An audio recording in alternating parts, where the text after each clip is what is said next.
ஆனா இந்தியால யாருக்கு வேண்டுமானாலும் உள்துறை அமைச்சரை சந்திப்பதற்கு அனுமதி இருக்கு. அது உள்துறை அமைச்சரும் சந்திக்கிறாங்க. ஆனா எனக்கு தமிழ்நாட்டிலிருந்து யார் அனுமதி வாங்கி இருக்கிறாங்க, எதுக்கு போய் பாக்குறாங்கன்னு எனக்கு தெரியாதுங்கண்ணா. அதிகாரப்பூர்வமாக மாநிலத்தினுடைய சட்டம் ஒழுங்கை பத்தி தமிழ்நாட்டை சார்ந்த எந்த ஒரு தலைவராக இருந்தாலும் யாராக இருந்தாலும் உள்துறை அமைச்சர்கிட்ட போய் பேசலாம், பேசிட்டு தான் இருக்காங்க.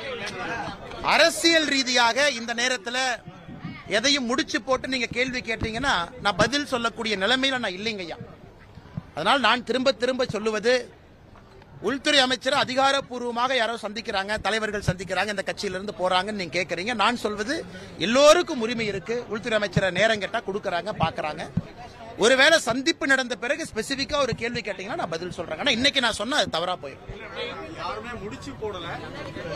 இன்னைக்கு இன்றைய சந்திப்பு அப்படிங்கிறது அதிமுக பாஜக கூட்டணி பேச்சுவார்த்தைக்கான தொடக்கம்.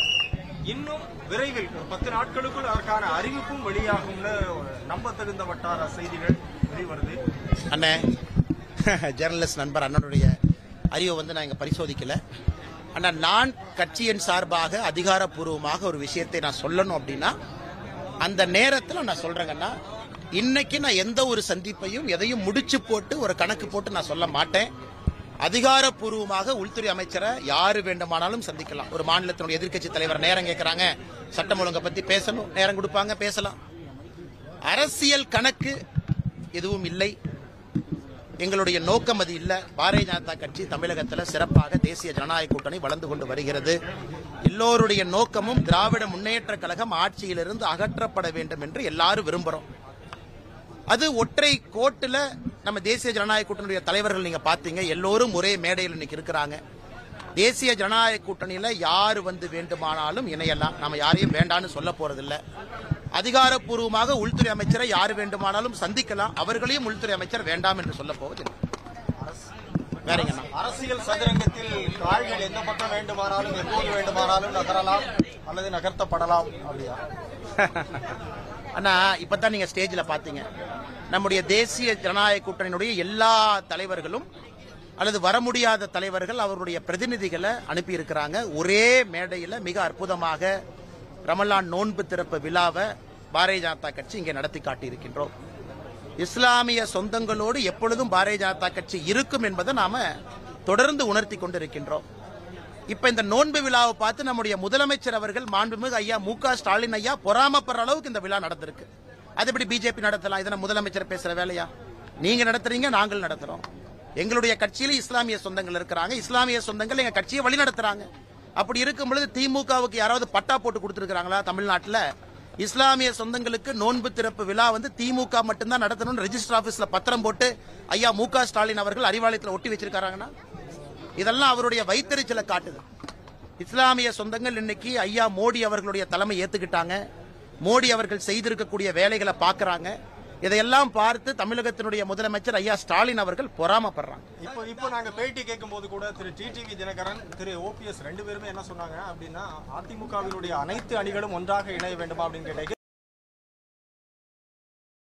ஆனா இன்னைக்கு பாருங்க, மேடையில நம்ம அண்ணன் டிடிவி அவர்கள், அண்ணன் ஓபிஎஸ் அவர்கள்லாம் நம்மோடு இணைஞ்சு பயணிக்கிறாங்க. ஒரு வலிமையான ஒரு தேசிய ஜனநாயக கூட்டணி உருவாவதற்கு காரணமாக ஐயா ஓபிஎஸ் அவர்கள், அண்ணன் டிடிவி அவர்கள், எல்லா தலைவர்கள் இருக்கிறாங்க. நீங்க குறிப்பிட்ட 2 பேரை கேட்டனால தலைவர்கள் பேரை சொல்றாங்க. அதனால வருகின்ற காலத்துல திராவிட முன்னேற்ற கழகத்தை வீழ்த்த வேண்டும். அது கண்டிப்பா வீழ்த்தப்படும். அதற்கு தமிழக மக்கள் என்ன நினைக்கிறாங்க? ஒரு அணியாக திரண்டுவாங்க. ஒரு அணியாக நாங்கள் திரண்டு நிற்கின்றோம். நாங்கள் யாருக்கும் எதிரி இல்லை. அதனாலதான் ஏற்கனவே சொல்லியிருக்காங்கன்னா, தேசிய ஜனநாயக கூட்டணியில எந்த ஒரு கட்சியும் எந்த ஒரு தலைவரும் தாராளமா வரலாம், திமுகவை வீழ்த்த வேண்டும் என்று நினைத்தால். இந்த தேர்தல் களம் எப்படி இருக்குன்னு நினைக்கிறீங்க? ஆனா ஏற்கனவே சொன்னது போலீங்கன்னா, தமிழக அரசியல் வரலாற்றில் ஒரு மிக வித்தியாசமான தேர்தல் களம். வலிமையான கட்சிகள் 4-5 கூட்டணிகளாக நீ உருவாயிருக்கு. திமுக தலைமையிலான கூட்டணி, அதிமுக தலைமையிலான கூட்டணி, பாஜக தலைமையிலான தேசிய ஜனநாயக கூட்டணி, அண்ணன் சீமான் அவர்கள், அண்ணன் விஜய் அவர்கள். இன்னைக்கு 5 முனை போட்டி. இந்தியாவில் எங்கேயுமே 5 முனை போட்டியை நம்ம யாரும் பார்த்தது கிடையாது. எல்லாரும் வலிமையானவங்க தான். அண்ணன் சீமான் அவர்களும் அவருடைய வாக்கு வங்கியை தொடர்ந்து காட்டிட்டு இருக்காங்க. அது இடைத்தேர்தலாக இருந்தாலும் சரி, பாராளுமன்ற தேர்தலாக இருந்தாலும் சரி, சீமான் அண்ணன் தயாரா இருக்கிறாங்க. அதே போல அண்ணன் விஜய் அவர்கள் புதிதா வந்திருக்கிறாங்க. அவர்களும் நாங்களும் இன்னைக்கு பெருசா இருக்கிறோம் அப்படின்னு தொடர்ந்து பேசுறாங்க. 5 முனை போட்டி தமிழகத்துக்கு நல்லதா எனக்கு தெரியாது. பத்திரிகை நண்பர்கள், பொதுமக்கள் நீங்க சொல்லணும். 5 முனை 3 முனையாக மாற வாய்ப்பு இருக்கா எனக்கு தெரியாதுங்கண்ணா. அடுத்த 8 மாத காலத்துல இந்த 5 முனை எப்படி போகுது நம்ம பாப்போம். அலையன்ஸ் எப்படி போயிட்டு இருக்கு? அலையன்ஸ்க்கான பேச்சு அண்ணா நீங்க பாத்தீங்களா ஸ்டேஜ்ல எல்லா அலையன்ஸ் தலைவர்களும் ஸ்டேஜ்ல இருந்தாங்க, எல்லாரும் இருந்தாங்க. பாரதிய ஜனதா கட்சியினுடைய இஸ்லாமிய சொந்தங்களுக்கு நோன்பு திறப்பு விழா, தேசிய ஜனநாயக கூட்டணி எவ்வளவு பிரம்மாண்டமான நிகழ்வு நீங்க பாத்தீங்க. நம்மை பொறுத்தவரை பரஸ்பரம் விட்டு கொடுத்து அனுசரிச்சுதான் எல்லாரும் பயணம் செய்து கொண்டிருக்கின்றோம். அது கூட்டணியினுடைய மிக முக்கியம். சின்ன கட்சி பெரிய கட்சி என்று எப்பொழுதும் நாங்கள் பார்த்தது கிடையாது. எல்லோரையும் சமமா தான் நடத்துறோம். வருகின்ற காலத்துல தேசிய ஜனநாயக கூட்டணி இன்னும் பெரிதாகும், விரிவாகும். ஒரே நோக்கம் என்னன்னா திராவிட முன்னேற்ற கழகத்தை வீழ்த்த வேண்டும். 6 மாசம் இருக்கு, தேர்தலுக்கு 6 மாசம் இருக்கு. இன்னும் கூட்டணி பத்தி பேசுறதுக்கு வாய்ப்பு இருக்குன்னு ஆனா இந்த இஃப்தார் நோம்புல பேச நம்ம அழைப்பு எடுக்கல. இந்த 6 மாத காலத்திலேயே டெல்லியில போய் அமித்ஷா அண்ணே நீங்க பாருங்க அண்ணா, இஃப்தார் நோம்பை பொறுத்தவரை அண்ணன் EPS அவர்களாக இருக்கட்டும், அண்ணன் சீமான் அவர்களாக இருக்கட்டும், எல்லாருமே இருக்கிறாங்க. இன்னைக்கு தேசிய ஜனநாயக கூட்டணி இன்னைக்கு யார் இருக்காங்களோ எல்லோரும் சேர்ந்து இந்த இஃப்தார் நோம்பை நடத்திருக்கோம். நாளைக்கு அண்ணன் டிடிவி அவர்கள் நடத்துறாங்க இஃப்தார் நோன்பு, அதில் நானும் பங்கேற்கின்றேன். இன்னைக்கு யார் நம்ம கூட்டணியில தலைவர்கள் இருக்கின்றோமோ எல்லாருமே பரஸ்பரம் ஒருவருக்கொருவர் பேசி இதை நடத்துறோம். எல்லோரும் இஸ்லாமிய சொந்தங்களுக்கு ஒரே செய்தியை சொல்றோம். திமுக காரங்க மட்டும் பட்டா போட்ட மாதிரி எங்கேயும் சுத்திக்கிட்டு இருக்காங்க, அவங்களை நம்பாதீங்க. திராவிட முன்னேற்ற கழகம் செய்திருக்கக்கூடிய தவறுகளை, துரோகங்களை பட்டியலிட்டு காட்டிக் கொண்டிருக்கின்றோம். ஆனால் இஸ்லாமிய சொந்தங்களாக இருக்கட்டும், கிறிஸ்தவ சொந்தங்களாக இருக்கட்டும், யாரும் அவர்களை வாக்கு வங்கியாக எடுத்துக்கொள்ள முடியாது. எல்லோரும் தேசிய ஜனநாயக கூட்டணியின் பக்கம் வர ஆரம்பித்திருக்கின்றார்கள். அது 2026 தேர்தலில் பிரதிபலிக்கிறது. 25 ஆண்டுகளுக்கு மேலாக சிறையில் உள்ள இஸ்லாமியர்களை விடுதலை செய்யணும் மேடையிலே வந்து நிறைய பேர் கூறுகிறார். திமுக வாக்குறுதி வந்து திமுக நிறைவேற்ற பாஜக அதை ஏற்றுக்கொள்ளார். பாரதிய ஜனதா கட்சியினுடைய பொசிஷன் ரொம்ப கிளியர்.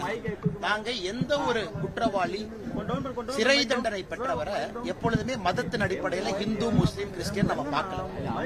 நம்மை பொறுத்தவரை குற்றவாளிகளை 2 தரமாக பார்க்கின்றோம். ஃபண்டமெண்டலிஸ்ட் குற்றவாளிகள், அதாவது ஒரு பாம்பு பிளாஸ்ட், டெரர் இன்சிடென்ட்ல மாட்டியிருக்கிறவங்க.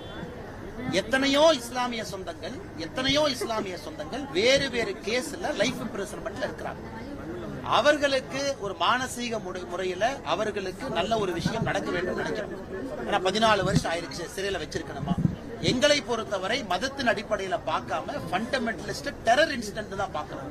அதிலும் நாங்க இஸ்லாம் என்கின்ற வார்த்தையை பயன்படுத்தலாம். ஒரு ஹார்டு கோர் டெரரிஸ்டா இருக்கும் பொழுது அவர்களுக்கான இது வேற.